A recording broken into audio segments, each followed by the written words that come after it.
Hello, sports fans. It's Tuesday, October 15th. Welcome to Cleats by Dre. I'm Dre. Let's talk some sports.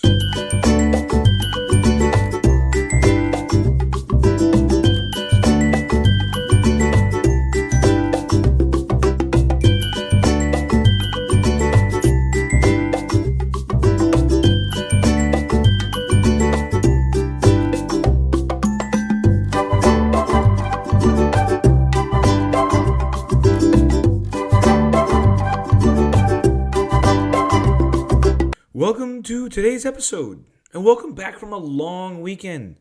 Happy belated Columbus Day, belated Indigenous Peoples Day, happy belated New York Sports Equinox weekend. Lots of games. Woo! See, as the temperature is cooling, we have some summer stragglers and the two baseball teams still playing. We also had inexplicably two Metlife-hosted primetime NFL games? By the way, we need a new nickname for MetLife and how bad those teams are and those games are. We jokingly would call the Nassau Coliseum the Mausoleum when the Islanders were bad. I think that's a Steve Summers line from WFAN. So let's see. The MetLife Mausoleum? The Met No Life? Metlife-less? I like it. The Metlife-less, where the Jets and Giants play. Or we not play, we're ruin hopes and dreams for their fans. The Metlife-less, yeah, that works. But back to the weekend, we also have a potential league champion in the New York Liberty of the WNBA playing in the finals. And we have a hopeful contender to the NBA throne, the New York Knickerbockers, with some preseason action. Mets, Yankees, Giants, Jets, Liberty, Knicks. Apologies to the hockey teams, which I still don't know nearly enough about to speak intelligently on yet. Though I was glad to see one of the local teams did manage to beat that Utah hockey team with no name. Go Devils. Apologies also to the Nets right now, who unfortunately you can't play those Knicks draft picks you got for Bridges yet. And Notre Dame Fighting Irish fans, this podcaster's loyal alma mater, will have something for you soon. A mid-season recap of sorts as the dull schedule rolls on, along with the injury toll. But Mets, Yanks, Giants, Jets, Liberty, Knicks, that's quite a mix of six there. All with significant developments within 36 hours. 6 and 36. Where in pop culture or nature is 6 important? 6 Infinity Stones in the Avengers series? 6 points in a snowflake? There are 6 main parts to a story construction. 6 continents? Wrong ChatGPT. Always got to check your AI, folks, right? There's 7 continents, I think. Now I have to double check that. Yes, confirmed. There are 7 continents. So ChatGPT, you were wrong. Folks, the AI, they're known to hallucinate. You got to check the results. By the way, am I pronoun protecting AI? What are we doing here? Is AI him or her? It's getting late and loopy after the long weekend. Let's just move on, but lots of questions unanswered about AI and its pronouns. Okay, back to recapping these 6 teams. Lend me some honey, because we're going to go explore the fascinating world of bees. Huh? Yes, bees. And their iconic hexagonal hives. Did you know that honeycomb cells are designed in a 6-sided shape? This efficient structure not only maximizes space and minimizes resources, but also symbolizes teamwork, resilience, and interconnectedness. Geez, teamwork, resilience, and interconnectedness. Our New York teams have that in spades these days, don't they? At least the baseball and basketball ones. Okay, let's go.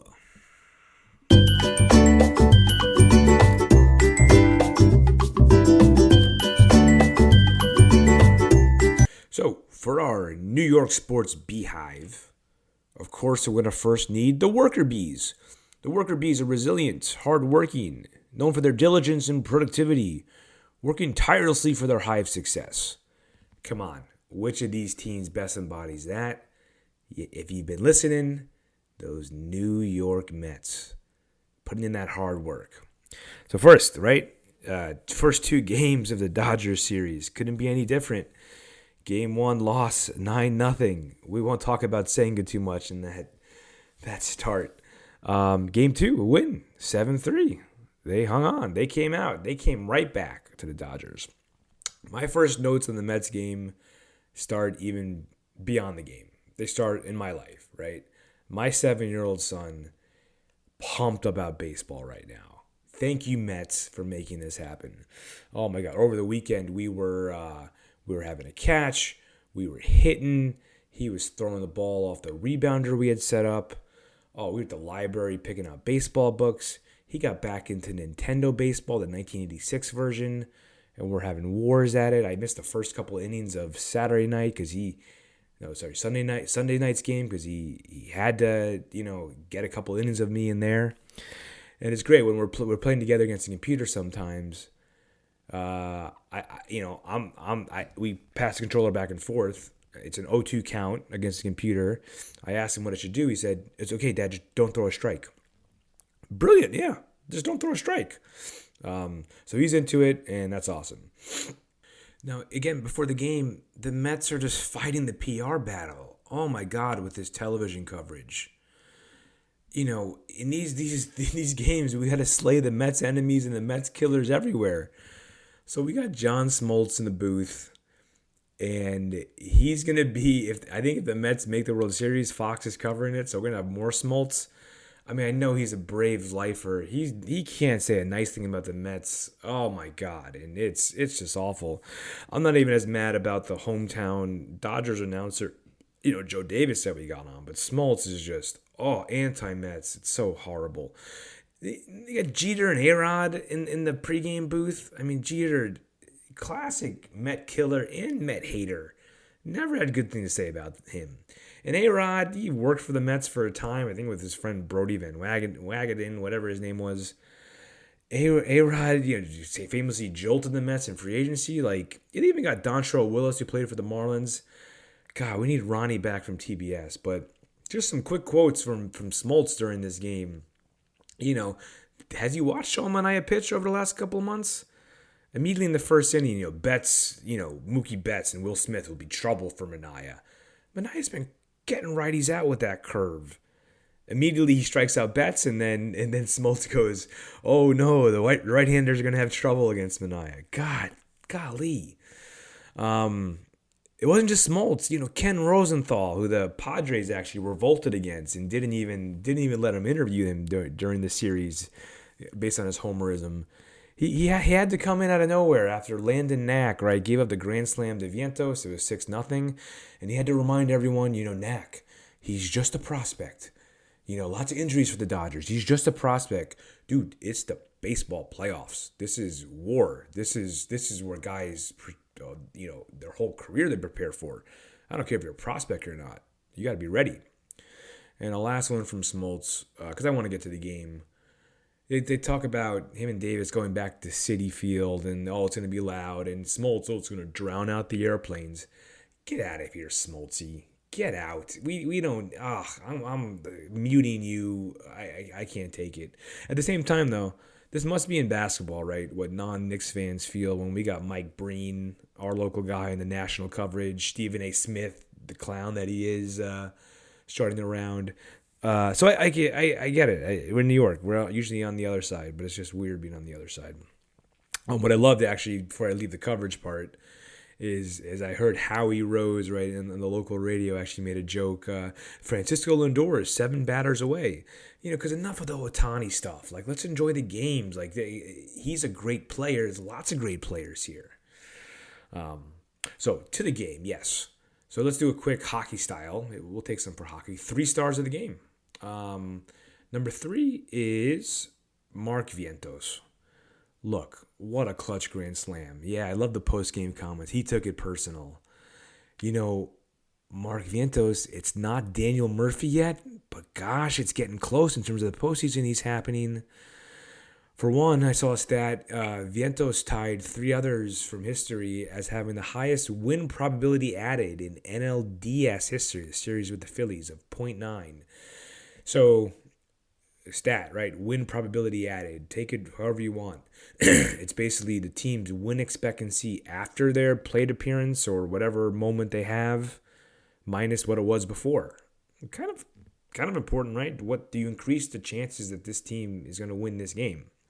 So a 0.9, I think, is kind of like a 90%. So we're saying over the course of those 4 games against the Phillies, in aggregate, he improved the Mets' chances almost one whole game as Mark Vientos. And yeah, if you watched the way he hit, I believe that. The other 3 that also had a 0.9, Matt Carpenter in 2014 for the Cardinals, Pudge Rodriguez 2003 for the Marlins, Brian Jordan 1999 for the Braves. But Vientos this postseason, 378, 410 on base percentage, 676 slugging, 3 home runs, 11 RBIs. Now Murphy, who I love Daniel Murphy in 2015, incredible run. He was 328, 391 on base, 724 slug, 7 home runs, yeah, but only 11 RBIs. So Vientos now is 1 off the pace for the most RBIs in a single postseason for a Met. And that's 12. That's John Allrood in 1999. Love Allrood. And Curtis Granderson in 2015. I love all these Mets that have given us any ounce of hope in the postseason. So kudos to Mark. Came up huge in a way that we needed every one of those runs. I'm exaggerating because we didn't need all those runs, right? We won by 4 or 3. I don't know, it's final 7-3 or so. But Sean Manaea gets the second star of the game. He's got arguably the best starting pitcher left in the postseason. You know, Garrett Cole can make a case if he's hot. Flaherty pitched well, but, you know, this dude's been our ace, and what a stopper he was. You know, 5 clean innings. He ran into trouble in the 6th. Defense didn't help. Final line, 5 inning pitch, 7 Ks, 2 earned runs, 6 runners overall, only 2 hits. This guy is reliable, and what a find. What a performance when we needed it most. But for number 1, the ultimate star of the game, I'm going to combine them together, right? We're talking about teamwork and interconnectedness, and we're talking about worker bees. The Mets bullpen, it showed up. And the 3-headed monster of Maton, I don't know, is it Matone or Maton? I don't even know. Stanek and Diaz. 4 scoreless innings. A lot of runners, a lot of traffic on the bases, but they kept bailing each other out, right? Maton bailed out Manaea. Stanek came in, bailed out Maton. Diaz bailed out Stanek. Most important stat was 0 earned runs. The Mets bullpen finally showed up when they needed it. Maton and Stanek, they were acquisitions during the season, and gosh, did we need them. And Diaz looks like he's kind of finding it. Struck out 2, 3, 4, right? Struck out Betts, Hernan, Teoscar, and Freeman to end the game. So looking ahead, we're going back to Citi Field Wednesday, Thursday, Friday. Will be definitely needed, so it'll be 3 games. And I just got to say, you know, is it Dodger arrogance or ignorance, the Dave Roberts approach, right? Intentionally walking Lindor, and is he aware of Vientos and how he's been our best hitter? The comments in the game, we're going to try to get this close to bring in their best relievers. And he did that. But why wasn't he bringing in his best relievers? That 9th inning insurance run could have been a lot. And, you know, a little bit of arrogance from the Dodgers. And maybe that's what gets to me, you know, with all the homerism and everything. But it's 1-1 going back to Citi. It'll be bumping. And that's all you can ask for. So let's go Mets. Let's keep it going. Okay. Back to our New York Sports Beehive. The next bee, the very important one, the queen bees, right? They lead with strength. The queen bee is the heart of the hive, leads with authority, ensures the colony's continuity and success. Well, who's the dominant forces in their leagues, right? Showcasing clutch performances, leadership that drives their teams forward. Yankees are certainly the queen of the American League. It's their chance to advance to the World Series. And the New York Liberty, yeah, of course. You can't talk about Queen Bees without the Lady Liberty. So let's put those 2 teams in this bucket. So first, we had Yankees and Guardians Game 1 Monday night. And it really was the cakewalk everyone's been saying this whole playoffs is. I mean, honestly, could you make a case that 6, maybe at least 5 of the top best 6 teams, 5 of the top best 6 teams in the league were all in the National League this year? I don't know. I didn't follow the Orioles or Astros well enough, but man, so there are three stars from the Yankees and Guardians. Let's go number 3. Let's go Giancarlo Stanton, because he keeps mashing it. His OPS is higher than Vientos' right now. He just hasn't played as many games. But what a clutch performer. Yankees fans can turn on him all they want, but this guy mashes when it matters, provides some length to that lineup. I know Soto homered also. Judge is still struggling a little bit, but man, Giancarlo with another massive shot, and he's critical. Number 2 will go Carlos Rodon. After a really stinker against the Royals, he showed up, earned that 6-year, 100-some-odd million salary. 6 innings pitched, 1 earned run, 9K. That's what you need. You need that starting pitcher, because I don't know if the Yankees bullpen will be able to give that kind of performance they did from the Royals series. But the number 1 star, I'll go to the bullpen. I'll go to Luke Weaver. Came in the 8th and got him out of a tricky situation, then closed it out. And, I don't follow the Yankees as closely, but I'm going to start, right? I caught a clip after the game. MLB Network, Dan Plesac, former reliever, and, I think he always has a lot of good things to say. He called Weaver the best reliever in the game right now. That raised some eyebrows, right? So I did some digging too, and he could be right. So I went to Fangraphs. Closing the regular season since September 1st, Weaver has the lowest xFIP in the league. So xFIP, right? Well, first of all, FIP is kind of like ERA, but FIP stands for Fielding Independent Pitching. So it really focuses on the 3 true outcomes of, do you strike guys out, do you not walk guys, and do you not allow home runs? It's kind of the Moneyball sabermetrics view of whatever your fielders do might be random. xFIP is then, it just takes into account ballpark factors and basically says, pretend you're in an average ballpark. Because in the Yankee Stadium, you can give up an easy fly ball for a home run. So it's a good stat that just kind of talks about the pitcher's dominance. But he leads since September 1st. He leads the league in it, 1.14. If this stat doesn't resonate with you, how about 18.75 Ks per 9 innings? That's over 2 strikeouts per inning. Also best in the league since September 1st. Ahead of number 2, Edwin Diaz. In the postseason, Weaver, he's pitched in all 5 Yankees games so far with 4 saves, and they're 4 wins and 0 earned runs allowed. So look, credit to Weaver. Started out his career as a starter. He's found something here, and credit to Aaron Boone. The Clay Holmes thing was borderline on disaster status. So it seems like they got Holmes giving, reputable innings in, 6 inning or so. And he's got a shutdown closer right now.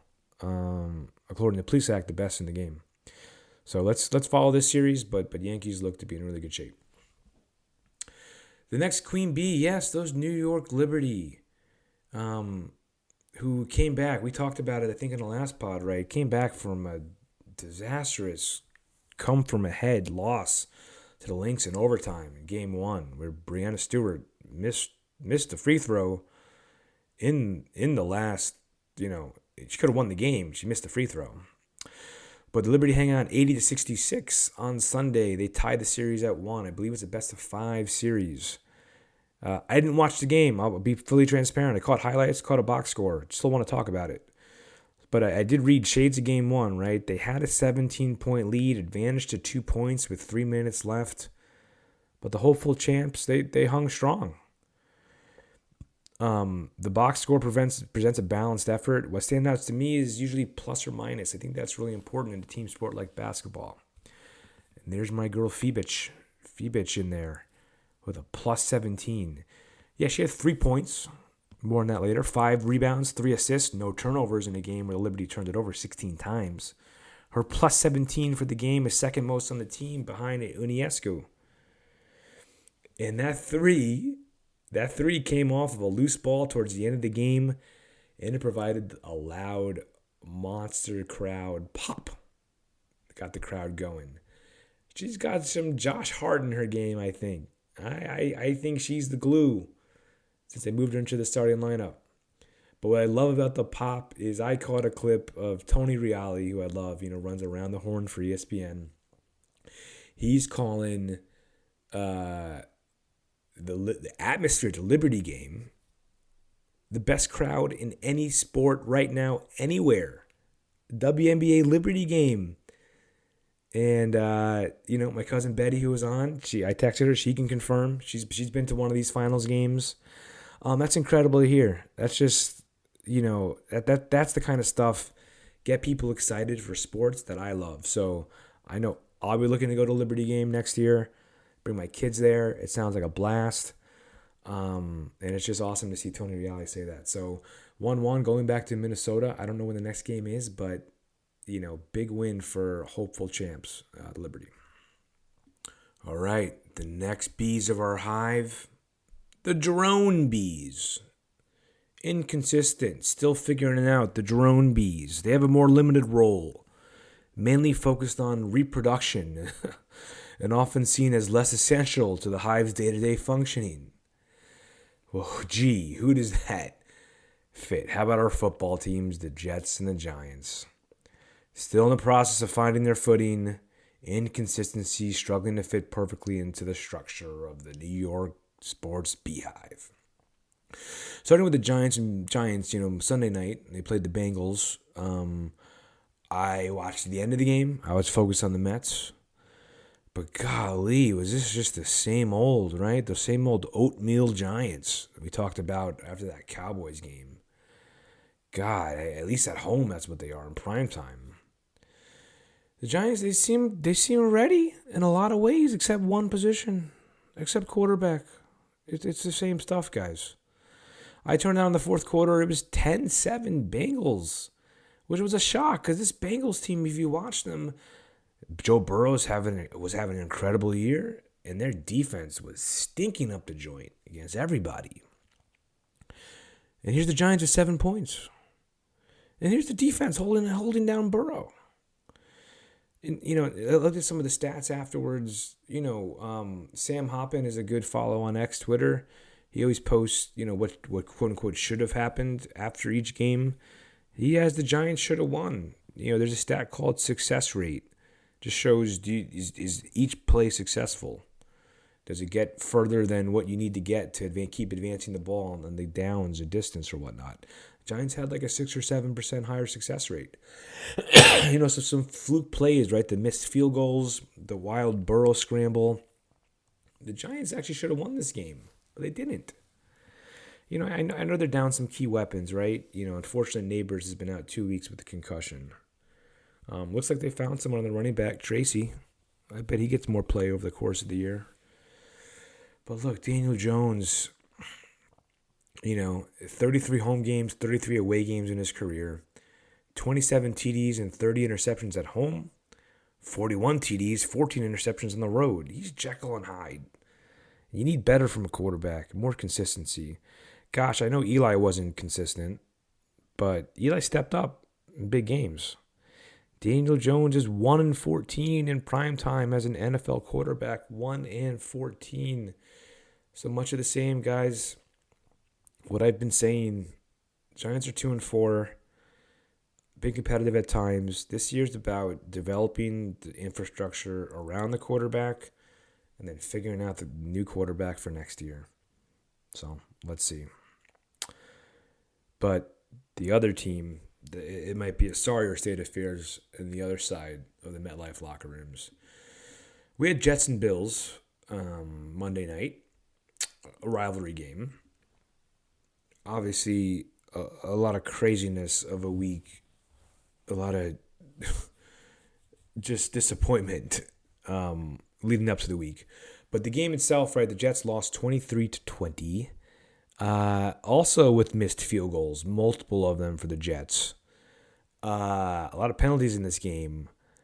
Rodgers with a bad interception at the end, but the receiver slipped. He didn't look crisp towards the end. He converted a Hail Mary at the end of the first half. I know that's kind of Rodgers' thing. Look, the Bills are just better. Josh Allen is just better, at least, at the quarterback position. He's one of the best quarterbacks in the league. This Jets team is still figuring it out. And will they figure it out is the question. But my biggest thing, my biggest drone B point right? What did we say? Less essential in the Hive's day-to-day functioning. God, the Jets have been less essential since Woody Johnson's been in charge since 2000. And yeah, earlier in the week, he fired. He pulled Goodfellas, bringing Joe Pesci's character into the room with the made men behind him, the Robert Saleh. Talk about a surprise firing. Apparently, there was no indication towards that. And I'm not going to defend Saleh's tenure. I don't think it's been great, but to can a head coach, they're 2-3. They're still, this is a new team kind of coming together. There's still time in the season, in the middle of a rivalry week. It's almost like he just fired him just because he could and just because he wanted to shake things up. It didn't work out, Woody, and your whole tenure hasn't worked out as an owner. I'm sorry for my fellow Jets fans. 2-4, the season's not done, especially with the talent this team has. But gosh, is it tough to watch, and gosh, it reeks of just bad leadership. Sorry, Jets fans. And the last type of bee is the nurse bee. The nurse bee prepares for the future. Nurse bees are responsible for caring for the larvae, preparing the next generation, ensuring the hive's future success. Well, in terms of this podcast life, you haven't heard me talk about the New York Knicks too much. Gonna get a lot of it over the next year. We got some championships in the works right now with our teams playing, but it's all going to end at some point. The Knicks will be there, right? They're starting out. Preseason games have started. Man, this front office has been bold over the offseason, acquiring Bridges, acquiring Karl Anthony Towns. Karl Anthony Towns. I'm going to talk much more about the Knicks when I have more time, more focus, when there's not as much other sports going on. But there was a preseason game on Sunday against the T-Wolves. And, I haven't been watching the preseason games for the Knicks, but I've been following game notes. And, one of the things that stands out, I think, for people so far is the defense, right? And especially through 2 through 4. You go Hart, Bridges, Anunoby, how switchable those guys are. We could be unlocking a really, really incredible defense. But Sunday was interesting because, against Minnesota, the guys we shipped out for Cat, at least one of them was playing. And boy, Dante DiVincenzo didn't look like that was a preseason game. He was hot, and would we expect nothing else? The reason we fell in love with Dante was his passion. He was always the one guy that brought the fire in the postseason. That series against the Pacers, he was a dog, to overuse a word. But you could see DiVincenzo making, highlights had him making a cut to the finish, finishing with an and one, and then chirping at the Knicks bench, chirping at Thibodeau. I can't finish, Tibbs. He was hot. You think he wanted to be traded? No way. Come on, the Nova Knicks. He didn't want to be traded. Yeah, his playing time might have went down, but the injuries. He was gonna play. He was gonna be part of something special. This is how it goes in sports, man. It's never all kumbaya. You got to trade out some guys to get another part, and you got to break up some good vibes sometimes. He was jawing with Rick Brunson's dad after the game. I mean, there's love there, I'm sure, but there's some hard feelings. And man, what a trade. I want to talk about it more when I get time. Knicks are coming back. I mean, opening night is a week from today against the Celtics. We got NBA coming around the corner. The nurse bees are getting ready. But that's all I got for you for now, folks. The Beehive, the New York Sports Beehive is in place. Enjoy it, all right? Not as many times you get 6 impactful games going on in this time period. The worker bees, the queen bees, the drone bees, the nurse bees getting ready. Hey, enjoy it. Be great yourself. So thanks for listening. As always, if you're just coming in, plenty of Mets content over the last couple of weeks. Catch up on some episodes. Go back to even some of the Giants episodes where I started the season talking about Daniel Jones. And of course, we're growing this. Share this around. Any other New York sports fans that just want to slice, have them tune in. Okay, thanks so much. Have a good day.